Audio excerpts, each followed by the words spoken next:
I'm Carrie Stinson, and my journey through life has been quite an adventure. For over 20 years, I played Barney the Dinosaur on tour and 7 seasons of the hugely popular TV show Barney and Friends.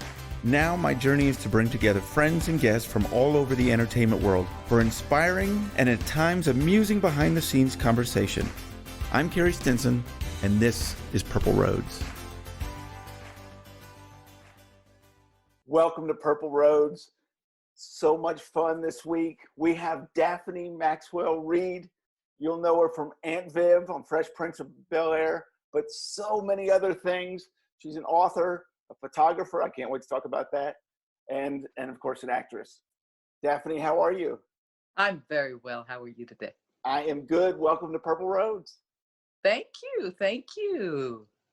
So there's just so much to talk about here, but I guess we all got to start off. We want to talk about your acting career. We're going to obviously get the Fresh Prince and all the exciting new things going on there.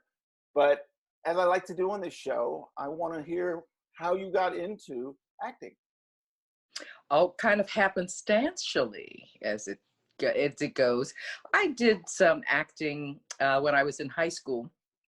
I was with the group theater workshop that was run by Robert Hooks that morphed into and became the Negro Ensemble Company in New York.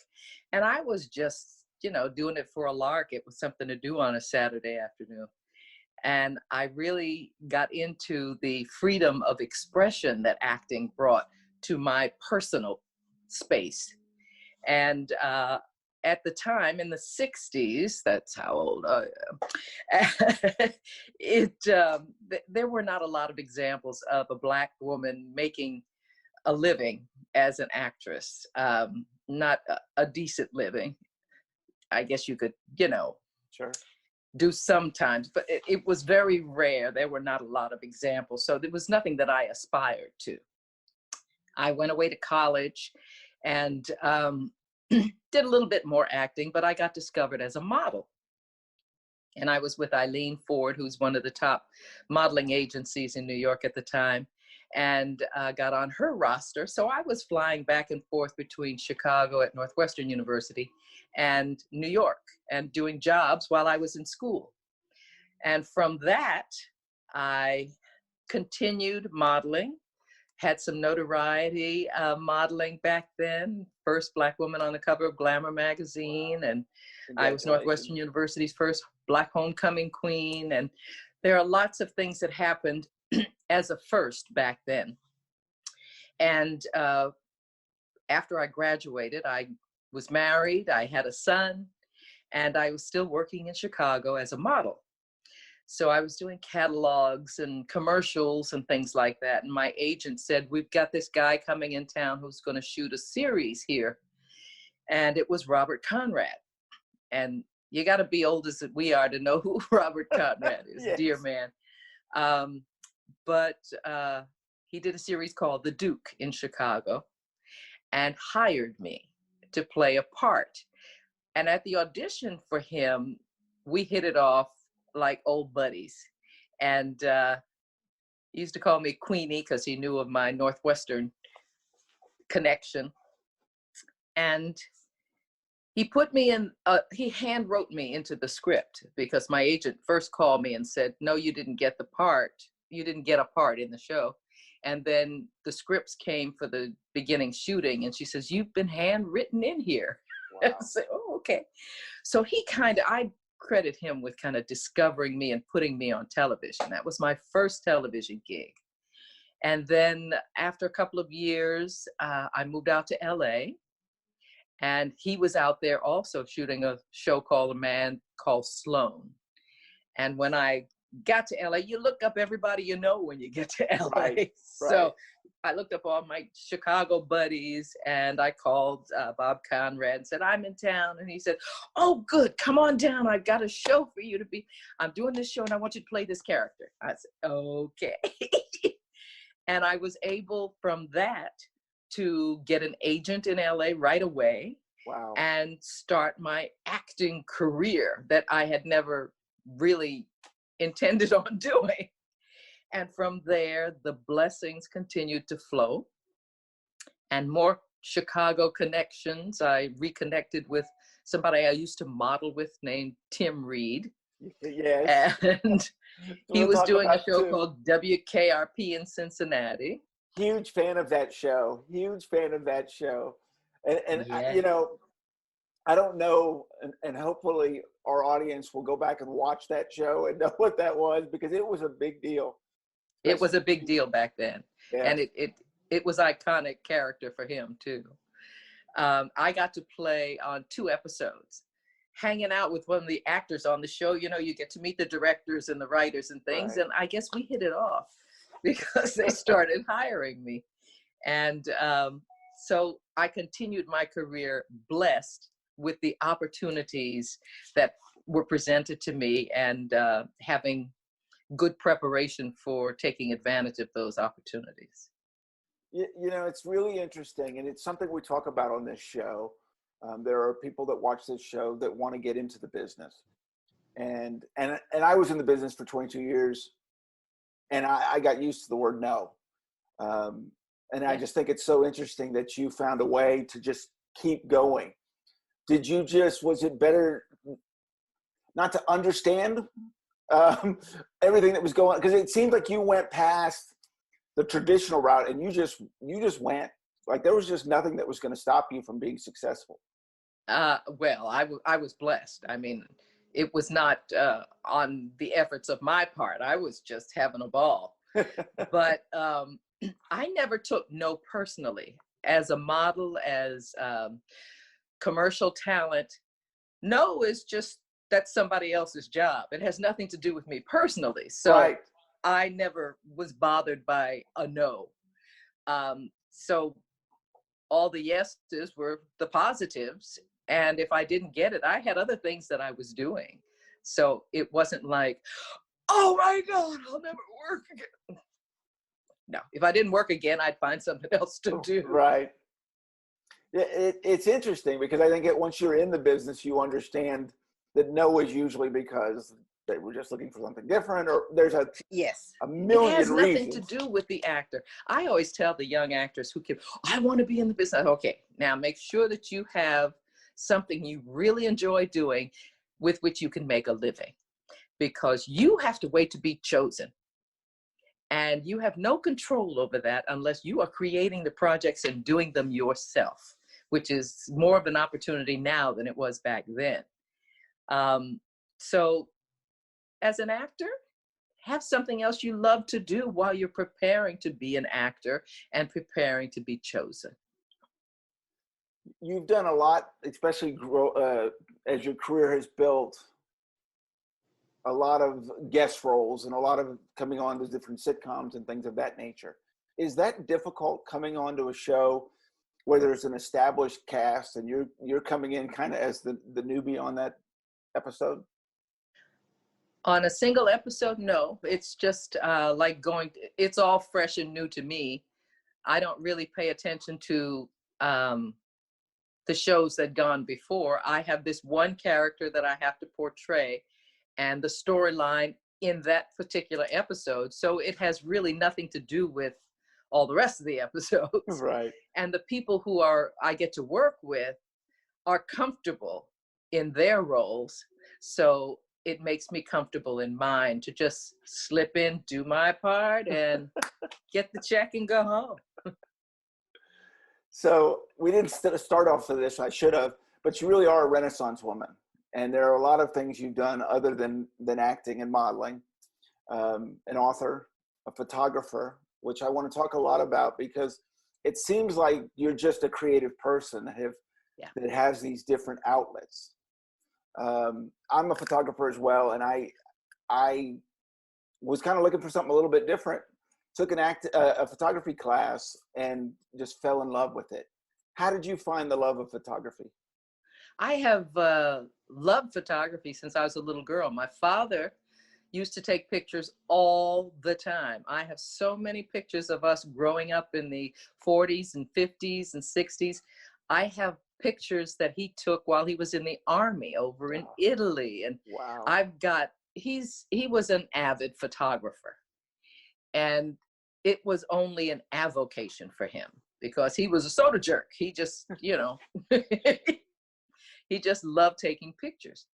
And he took pictures of family and situations. And so I grew up on film with my daddy.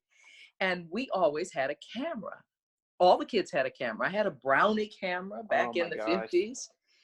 And everybody had a camera. Everybody was shooting everything. So I've never spent any time in my life since I was probably 10 years old without a sewing machine and a camera. Those are my two tools, excuse me, that I always have with me. I cannot move to another house. I cannot go to it. I have to have my sewing machine and I have to have my camera. And it used to be that you had to develop photos and, you know, all that stuff. I never got into that black and white development stuff. I know how to do it. I've seen it done. I don't think I wanted to get involved in the mess of it, but digital became my medium probably in the early 80s. And single reflex lenses and all that stuff. I grew up with the growth of the different cameras. And I always took pictures. And when I was acting in the 70s, 80s, 90s, Tim and I had the privilege of traveling the world. Oh. And it was an amazing lifestyle. And I always had my camera, and he always had his camera because he's a photographer as well. Oh, I didn't know that. And we took pictures everywhere we went. So I've got collections and collections of pictures, and I would come back and share some of my pictures with girlfriends that I was working with on museum projects and things like that. And they said, you know, you have an eye. You should put up a gallery show. And I'm going, you got to be a photographic artist to do that. And they said, and so I got my nerve together, and on my 60th birthday, I waited till I was 60 years old. I decided I was going to be a photographic artist. And then I had to go about seeing what that meant, what it took. And the first collection that I culled from the pictures that I had taken were doors. I had a lot of pictures of doors. I studied interior design and architecture at Northwestern.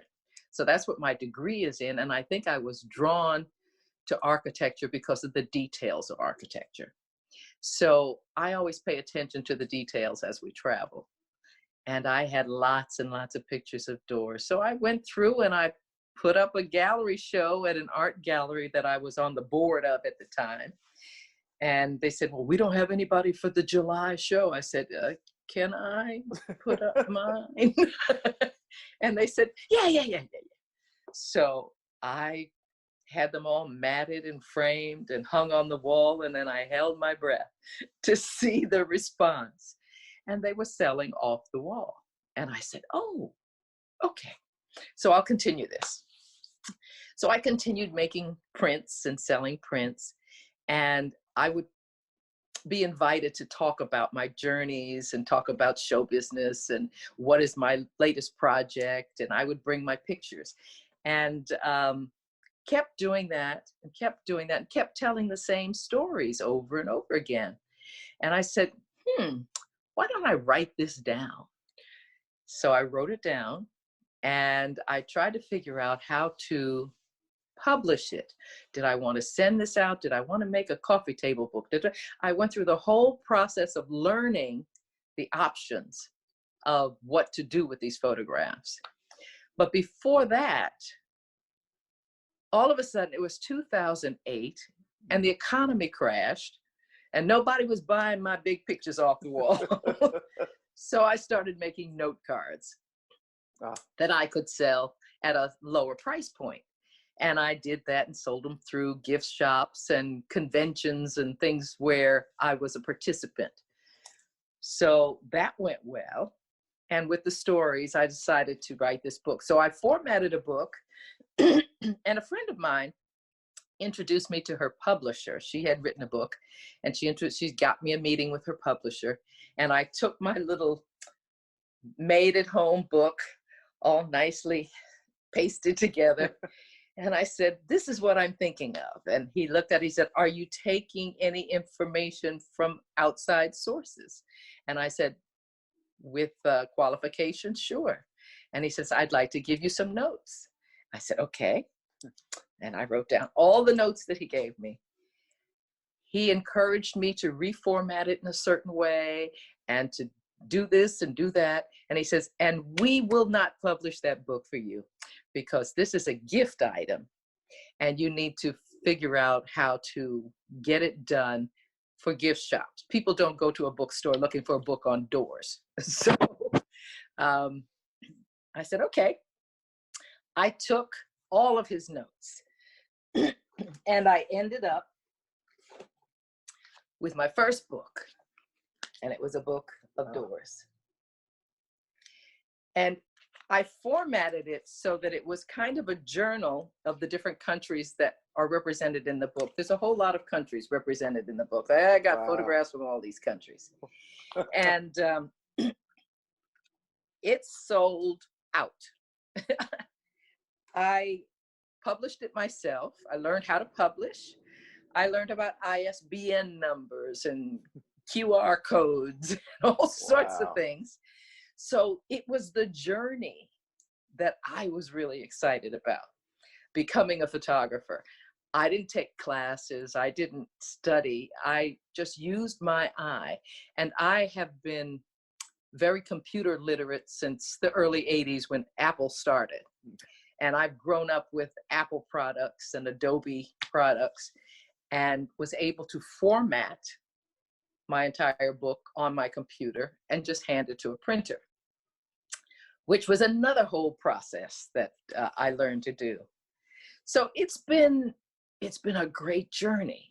From that book, I did a trip to Cuba, down the west coast of Cuba. My goodness.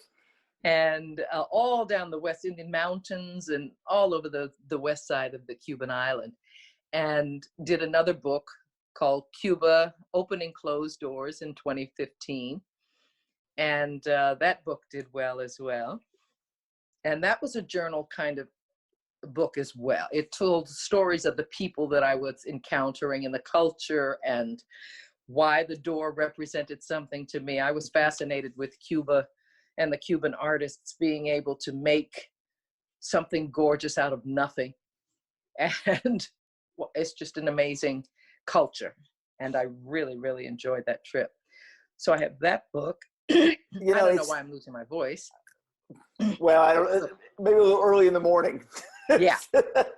I got to tell you how excited I'm smiling from ear to ear hearing your story on this, because photography is such a, I have that passion for it too. And I can just imagine you putting your work out there. Yeah. You really are kind of opening your soul out there when you put your work out there to the world. Or judgment. Yes. It's a very difficult thing to do. It's a very difficult thing to do. And yeah, there's some validation when you sell a piece and it shows that someone really loves what you do. Yeah. And then I totally get the whole thing on doors. Good. I do. I've been to, I got to travel a lot myself.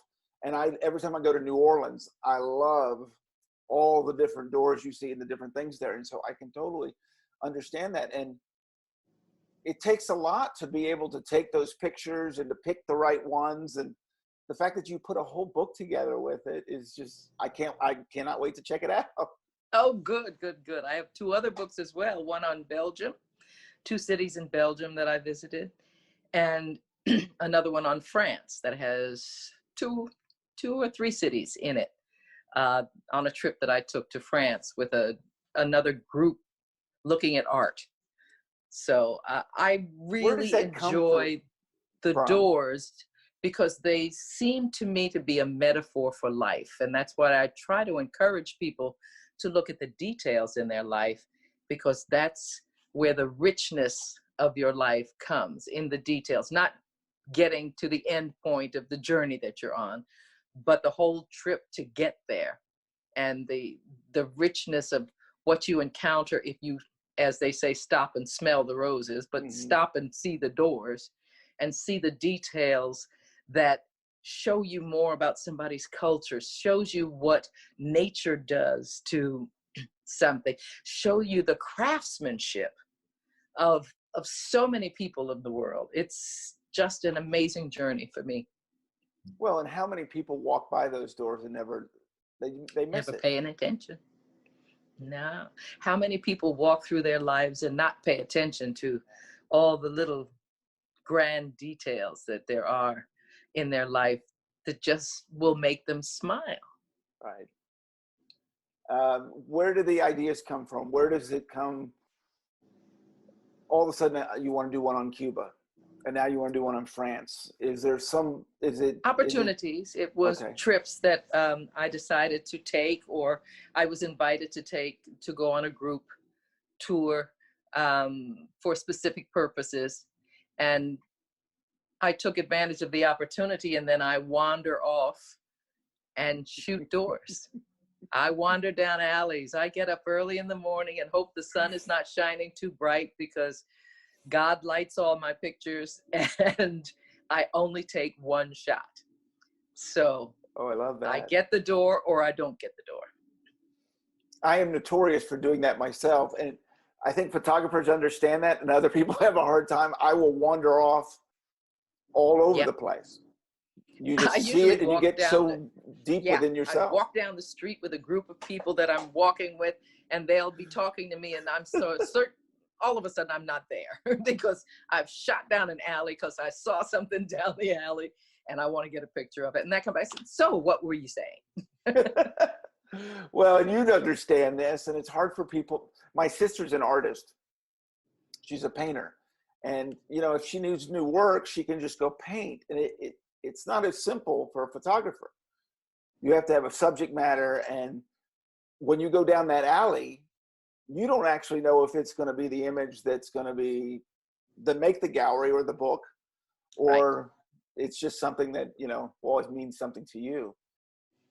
I was in Venice, in Veneto. We were on a trip looking at the 500-year collection of Palladio architecture in Venice.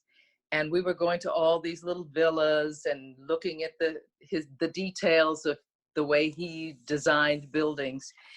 And on the way back to the bus, I was walking past this little building that was an outbuilding to a winery that was the Villa Barbara winery. And I looked at it and I said, what pretty bougainvillea that is on that building. And I just stopped and took a quick picture. And this is the picture that has become my iconic symbol. This is what everybody wanted to buy. So I did a limited edition of that picture, and it's holding its value well. But you never know when the best inspiration comes. You just keep your eyes open and keep your mind open, and it becomes what it becomes. You don't get to choose it. It chooses itself. Well, it's the truth. And I think what's so cool is that me looking at that image, I'm going to get something different than someone else looking at it. And that's what I think is so, and it might be completely different than the intention you had when you took the image. Whatever caught your eye might be different from mine, but it's very bold. I mean, it just captures me. I want to be at that door. Yeah. A lot of people want them because that red is so attracting, and it's so brilliantly modeled with weather and the flower contrasts on it, the texture contrast. This is what I look for in an opportunity to take a picture. I want to see it standing in its glory, and I want to enhance its glory by what I print. And that was the exciting journey for me. When you're going through and picking images, are you hard on yourself, or is it difficult? Do you see some images and go, yes, that this needs to be seen? And I say that because I've had people look at my work sometimes and go, why are you not showing that one? And sometimes maybe you're a little you're a little hard on yourself, or is it easier for you to go, okay, I think for the book it should be this and this and this? I don't ask anybody. It's real easy. I do what I want to do. I love that. I'm seeing a theme here, and Yeah. I think it's amazing that you just went ahead and put the whole book together. It was, I like to learn. I've been a nosy little child since I was a wee one. Always wondering why, what, who, where, what, how do you do that? And I love learning to do something new. And once I master it, I want to learn how to do something else new. So my voyage has been one of learning, and I intend to continue that voyage. So you decide to publish this book. Do you get midway through the process and go, what did I get myself into? Or are you just so excited to keep learning something that you just push through? Well, you have to keep learning as you're doing the project, Right. because there's so many components to go into it. I had to decide whether the prints were going to be in RGB or CMYK. So what I have to talk to the printer, and what kind of paper is this going to be? How does it show up on this paper? I mean, there are a lot of decisions you have to make after you get the image that you want on your computer. And working with Photoshop and InDesign and Lightworks, Lightroom. Lightworks was an editing system back in the day. But Lightroom, it was a process. You had to learn each one of these different programs in order to get the product that you were looking to get. Then you have to decide, how big is this going to be? How many pages is it going to be? Is the pages going to be on the page? Is it going to be chapters? There are a lot of decisions that you make, and you change your mind. Right. And it's fine. You say, well, it would be better if let's try this. That whole process is very invigorating to me. It's like why I get up in the morning. What am I going to learn today? So I'm presuming you've done this with your acting as well. Yes. I've had blessings. God gave me so many gifts in my life, and I have to manifest these gifts in order to honor my God. So I make it a point to decide which gift I'm working on and manifest it as far as I want to make it go. Sometimes I fall short and I have to go back and do some more, but I'm always on that quest. Well, I was going to say, it doesn't seem to bother you. No. I think it seems like, failure is just a place to learn from, right? Correct. You get up. You only fail if you don't get up. Right. Failure is just a lesson. Okay, don't do it this way. Try something else. But that doesn't deter me. So is it hard for you, modeling and books, and we go on and on, is it hard for you to focus on one, or you just do it all and just keep going from the acting to, seems like you're doing a lot of different things, which can be hard to do at times. Well, sometimes, but not really. The photography is not a going business, so I don't have to make sure that those kids get out. I'm also a designer and a clothes maker, so I have a line of clothes that I do, custom line of clothes. I do them as they come up. Right now, I'm getting ready to do acting next week, so I have to go into quarantine and stuff. So I have to decide what I'm going to do in quarantine that I can do in a hotel. So there are parameters to what my next move is going to be. But I'm trying to decide whether I'm going to do a little more photography work or I'm going to do my mask making work. And I think I'll probably be doing mask making since we're going to need those more. I've been doing them since the COVID arrived. How have you handled the COVID? I would guess you seem like such a creative person that you found ways to work through this crazy time. Yeah, I've been blessed. I've been healthy and I've been busy. And making masks is one of the ways that I got through a purposefulness of this horrible situation. And I've also been blessed to be acting during this COVID time. I did a film that's going to show on BET Plus on December 1st called The Business of Christmas. And I shot that in Los Angeles in March. And I got out of LA 3 days before they shut it down. Wow. So that was a blessing. And then we're hunkered in. We didn't know for how long. So I got busy exploring different masks and seeing what I might want to make. And once I did, I tried them all out on my family. So they got all sorts of masks from me. But, try this one. No, I don't like this one's got a pointy nose. Okay, let's try this one. Well, it doesn't fit me very well here. Okay. So I kept going until I found a pattern that I really liked and that fit most people and that had a HEPA filter in it.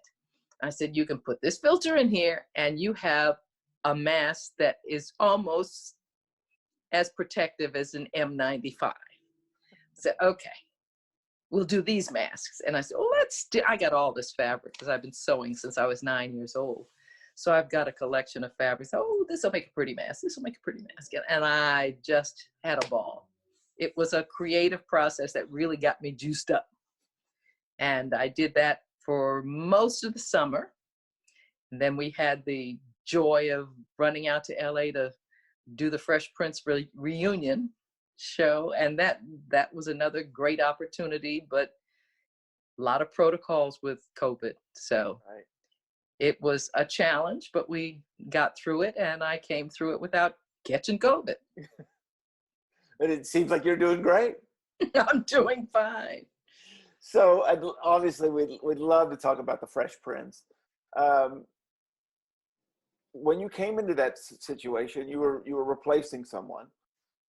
Was that difficult to come into this role where once again you had a cast that had been there for a while and then you came in as the new member? I had a lot of experience under my belt with shows and had a lot of respect from the people that I went to work with. And I was not feeling like I was replacing anybody. Right. I just had the opportunity to have a job and join a show that was really fun. I had turned down the opportunity to audition for it when it first started because I wasn't really feeling working with a young rap star in a half-hour sitcom. I'm going, no, thank you very much. But when I saw the show, I said, oh, this is a great little show. So it wasn't my time when it first started. But 3 years later, they called and I said, I'll be there. And I had to audition, about 2 weeks of auditioning. And by about the third call back, I said, this is getting close. But I got to work with James Avery on my third audition. And we clicked. And I guess the chemistry that we had in the audition was visible to those who were hiring. And I got to be the one. It was a thrill for me to be chosen for that show. And getting to set was, I was greeted with dozens of roses and I was nervous because in all of my acting experience, I had never done a half-hour sitcom before a live audience. Now, I had done WKRP in Cincinnati that was shot before a live audience, but the two shows I was in were shot film style. Oh, okay. So I didn't have the experience of waiting for a laugh and timing your next line and you know, the rhythm. There's a rhythm. that's involved. So I was a little nervous when the first episode was getting shot. But as soon as I walked in that kitchen door and Jazzy Jeff came in behind me and said, "Oh, you sure look different since you had that baby." And Will just turned to the camera and that was all that was said. It was the most elegant transition that I've ever seen in dealing with, yeah, we know this is a different Aunt Viv. Right. Get over it. Let's move on. Right. Which I And think they is treated such me a, like I had been there the whole time. So. I think such a brilliant way to go. You move on. I love that. It's so funny you say that you passed on at the beginning, because I remember watching that show when it first came up, and I don't know, it took me a moment too, and then all of a sudden you start realizing kind of what's happening. Yeah. That Will Smith is very talented, very likable. You just can't help but watch. There's just something about it. And then of course all those other cast members and characters, it just became yeah, he claims he didn't know how to act when he first started The Fresh Prince of Bel-Air, and the rest of the cast agree with him. And he was open enough to allow them to guide him through it, and he took to it like a duck to water. So he really was free enough with himself to jump in with both feet. And he was smart enough to know that there's a business side to show business. And he learned that as well and did, I guess, pretty well with that. Yeah, I think he has. But it's funny you say that. I think that is one of the keys, maybe to the whole creative world, is being open. Yeah. I love, as you talked about, taking notes on your book. Being able to do that, I think, is such an important part that I think some people struggle with. Yeah, you have to have an ego to be in this business, but you Right. have to put away your ego when you're in this business. So it's a balancing act. You put yourself out there for judgment, period. Right. You've got to be comfortable with that, because if you're concerned about what other people think about you, you're going to have a hard way to go. You know, you do your best, you prepare to do a good job, and you put yourself out there, and the chips will lay where they lay. But if you're blessed, the chips fly beautifully, and you have a career in this business. So when you were auditioning and when you were going for this role, did you watch anything that was done beforehand, or did you just kind of go do your own thing with this? I had one scene that I had to do, and I don't know that I had watched the show as wanting to be part of the show. Mm-hmm. I watched it objectively, as I did other television shows. And when it was my turn, all I could bring was what I could bring. I wasn't trying to outdo anybody or be like anybody. I had to be me and bring the me to it. And I could only sell the me, and that's what they bought. I can see that with everything you do. I can see that. I'm exposed. So I'm interested. Did you, on the shooting styles, do you prefer the film style, or do you love performing in front of a live audience? I like the opportunity to go to work. Sorry. Any style. So either style for you? Either style is fine with me. Shooting film style, there's a lot more waiting around. Shooting live camera and before a live audience is a rhythm thing. They're totally different ways of getting it done, but both very enjoyable.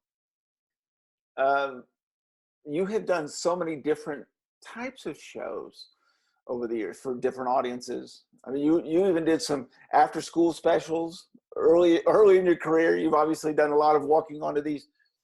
Is there preferences to that, from comedies or dramas, or acting is acting? You just love it all? this business was difficult being a Black woman, and the opportunities were few. So anybody who offered me a job was challenging a system. And I had to bring my best to that. So I brought my best to training Arthur Anderson people on COBOL language. I just brought what I could bring to make whatever they have on the page a reality. It's taking words off of a page and presenting them to somebody so that they can understand it, so they'll want to listen to it and to absorb it. So it's a communication process, and you can do it in so many different ways. I've done voiceovers that I just had a ball. One of my first commercials in Chicago was the voice of a washing machine for Cheer detergent. I made so much money off of that. And I'm going, you mean I can go to work and stand in a closet and say these words in a funny voice and they'll keep sending me checks? I think I'll keep doing this. Opportunities like that come once in a lifetime. And for me, they came maybe once or twice in a lifetime. So it's nothing you can bank on, but boy, every opportunity is an opportunity for growth in some dimension. Did you ever, you talk about the struggles for a Black woman moving through this. Were there times that you got upset or frustrated because you were missing out on roles? No. I told you before, if I don't get the job, it means it's somebody else. It's their job. It's not my job. That the person hiring had something in mind, and it wasn't me, it was somebody else. In one day in Chicago, when I was doing commercials, I auditioned for a white product with a white ad agency. And I auditioned the same day for McDonald's with a Black agency. The call came to me the next day that I didn't get the job with the white company because I was Black. And I didn't get the job with the Black company because I wasn't Black enough. So it really has nothing to do with me. I can't take that on personally. I can see a lot of your success has always come from this positive attitude you have, that you just keep going. I mean, it's very okay. Next. Yeah, it's very impressive. It's very impressive. I see there's no doubt that you've been an inspiration to a lot of people. I hope so. Is that something you think about, or do you it looks like you just put it all out there and don't really worry about it? I put it all out there. I want to live a life of purpose and integrity. So I need to maintain my integrity while I give the best of myself toward the goal of sharing. I want to share what I know. I want to share what I have as gifts. I want to share the joy that life has brought me. So that's my purpose, and to inspire people to dream and to jump off the cliff and try something new just because. And don't worry if you fall flat on your butt. Get up, because there's always another way to do it. And it's up to you to find that other way. And that could be an exciting journey. Young kids, well, college kids, when you talk to them, they say, I want to get where you are. I said, you cannot get where I am on my path. It is my path. Your path may be totally different, but you may get to where you're supposed to be. But don't worry about the path that you take. Be in the process as you're taking this path. Learn everything you can do along your path and keep putting yourself toward whatever goal you want. But don't worry if it takes you around Jack's barn. It doesn't matter. You'll get there, but you have lessons to learn on the way to there, so you'll be prepared when you get there. You know, the process has changed a lot in some ways, as we're doing right here. We're having an interview. through Zoom. And obviously YouTube has become huge and social media has become huge. And I think there are a lot of younger people that think they can kind of skip the process. They want microwave. Right. And that's just not possible. You still have to go through the process. Yes, and these Instagram hits and living their life to become a celebrity is a very empty life. Once you become a celebrity, what do you do then? What are you going to do with that? Can you eat it? I mean, yeah, Right. people will feed you until the next big thing comes along and you get totally ignored. Right. You get 15 minutes of fame. You better bring something with you. Right. Right. And for you, it's obviously been about the work, and that other part just takes care of itself. It's nothing I can do about how people react to what I do. I can only do what I do. Right. Their reaction is measurable to somebody, but it makes no difference to me. So you get the call that you're going to do a reunion with this. What was it like for you to get all back together with the Fresh Prince? Well, we got an email. Okay. And the email said, would you like to join Will and do a reunion show? And we will pay you such and such amount of money for you to come and work with us for a week. And I'm going, hell yeah. I'm in COVID lockdown. Right. Sure. But it was also exciting to get all of us back together in the same room. Now we have relationships with each other's that all year, we always are in touch. I go to Comic-Cons with Karen and Tatiana, and I see Joseph here, and I see Alfonso, I'll see him on a plane, or I'll go visit him when he's doing Dancing with the Stars. We are a family. James Avery's wife, his widow, good friends of mine. I travel with her. We have a very good relationship, as we did when we were all traveling together when James was alive.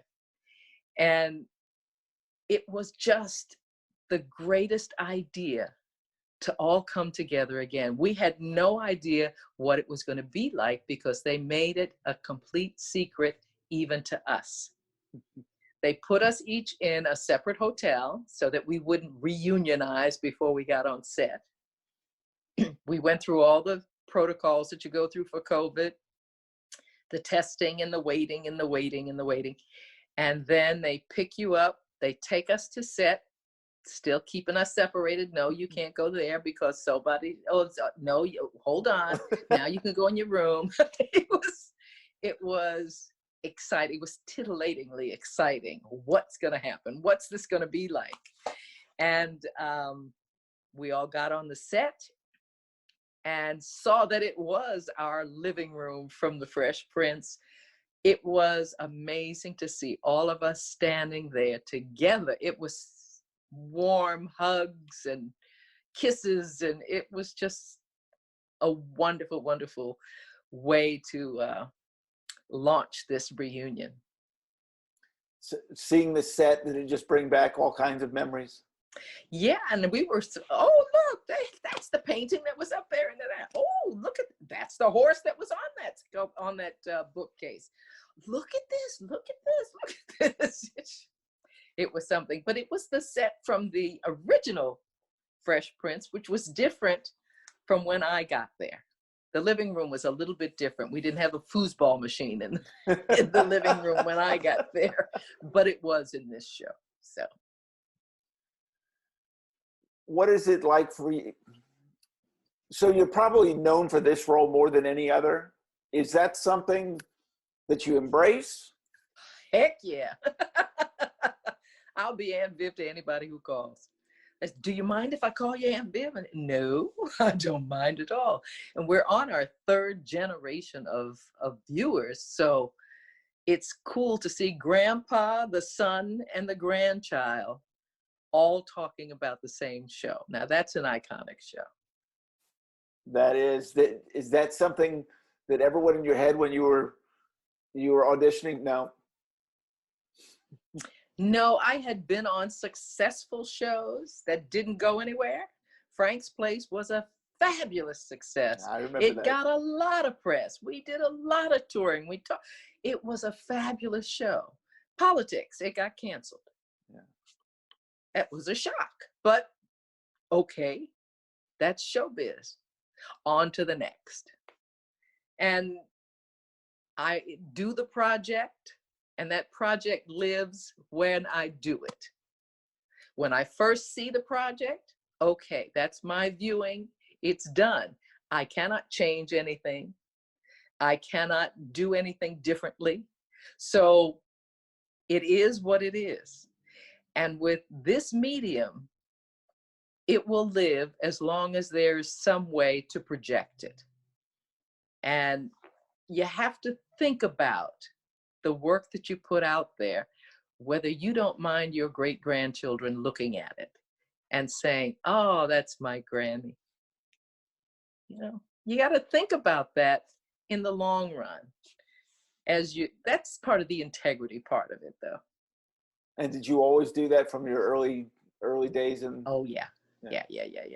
I'm going, I don't think I want to do that. And is that But, hard when you're starting out and you're looking to make a living, turning down roles that financially probably would help? I don't turn down roles. No. Okay. You just kind of think about the best way to portray it. Okay. If you're not liking the character, the best way to portray it to keep your integrity.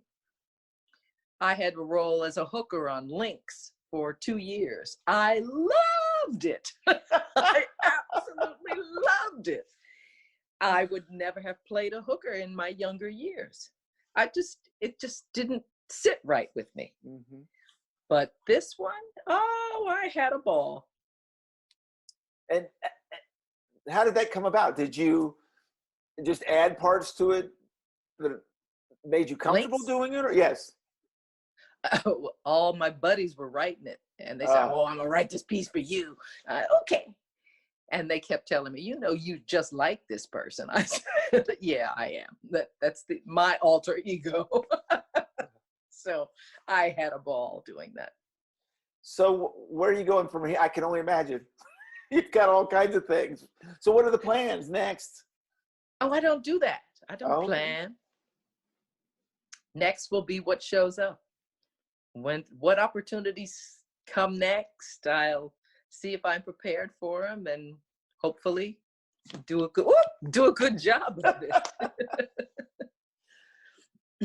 Do you ever look back at the career you've had? Every once in a while, yeah. I'll go back on IMDb and try to tell them I was not in this show. I don't know what this is, but they won't take it off. And sometimes I look back at an episode that I did, or somebody will post some work that I did way back when. I'll go, oh yeah. A lot of times I go, I don't remember doing that. In the early 80s, I was a very, very successful, busy girl. And there were a lot of shows that I did I could not tell you about. I worked maybe 2 or 3 days, and then I did another show. It was just words. I didn't develop any specific character or anything for it that is memorable to me. So a lot of times I have to look back at the old episodes to see what I actually did. Well, you have had such a successful career. How that all happened? Do you look at that? Do you ever question it? No, I've been blessed. I accept my blessing and I move to the next. Hopefully I can be purposeful and I can bring honor to my family and make a good living and have some fun. I don't think that's a problem for you. I like having fun. I love it. I got to ask here real quick. Uh-huh. So what camera do you shoot with? I have a Sony Okay. Yeah, I've Is it been through mirrorless? Minoltas. I'm not crazy about Nikons. They're a little heavy for me. Right. And since I'm a run and shoot kind of gal, it's got to fit in my purse. So I got a Sony, Is it a and it's mirrorless or is it a DSLR? it's a DSLR. Yeah, I like the reaction of a DSLR and how it can grab quickly the image that I'm looking at, because I have to do it between pedestrians walking by Right. and before the cloud doesn't cover the sun and stop that huge shadow that's going across it. So it's a timing issue and a convenience issue, and I can whip that camera out and shoot really quickly. This has been just such a pleasure. Thank you so much. Thank you very much. I'm going to call you Barney. Well, you know what? It's the same thing, and I learned it, and I embrace you. You love me. A big purple dinosaur. Was that a fun role to play? The best. Wow. The absolute best. It's a lot what you're talking about. It's why I'm smiling so much, because I didn't know as well. Barney was not big when I first started, and for it to take off like it did and affect children, and people still want to sing that song, and it meant so much to them. I feel very blessed to have had the opportunity to live a life of purpose, as you say. Was it hot in that outfit? Yes, it was. Yes, it was. But same as you. I was doing something important, so you don't really. I mean, you just deal with that. That's just part of deal with it. What you have to do, because you're doing something that's very important. Excellent. So what do you like to take photographs of? It changes. But lately it's been a lot. I'm a Texas guy. My true Texas. Yeah, shirt. I see the a free Texan or pure Texan? True Texan. True Texan. True Texan. I'm in Fort Worth. So I shoot a lot of Texas, like landscapes and things of that nature. I'm a big believer in just capturing what's there. Yeah. I want to show people, right? I don't want to create, I don't want to change something. One of my famous images, I found an old boot in an old bus that someone obviously had been living in, and they left the boot. And I know there's a story. It just, things like that fascinate me. Yeah. You want to give people something to think about. Yep. Exactly. That's what our photography is. Look at this. Think about this. What do you think is going on here? Yeah, I love that. Well, and that's what I'm thinking about with the doors, which I think is fascinating. Who's been through those doors? Who made that door? Who made that door? How long did it take them? How long has it been? Yeah, it asks questions. Yes. And you get to admire that craftsmanship. Boy, you get to admire nature when you take a picture out in the middle of Texas and the light is just right and the sun is in its golden hour and the mountain is lit, and it juices us, doesn't it? It does, and I'm jealous. I want to shoot pictures in Cuba so bad. I just got to think it was an amazing experience. It's amazing. Send me your address and I'll send you the Cuba book. Oh, thank you very much. I will do that. Good. Well, this has been such a pleasure. I could talk to you forever. Can't wait to watch here at the end of the month on HBO Max, The Reunion. Yay! It's going to premiere on the 19th. Yes. And it's going to be very popular. I know there are so many people want to see you all back together again. Yeah, it's crazy. It's like as soon as the announcement came out the other day, my Instagram page came up.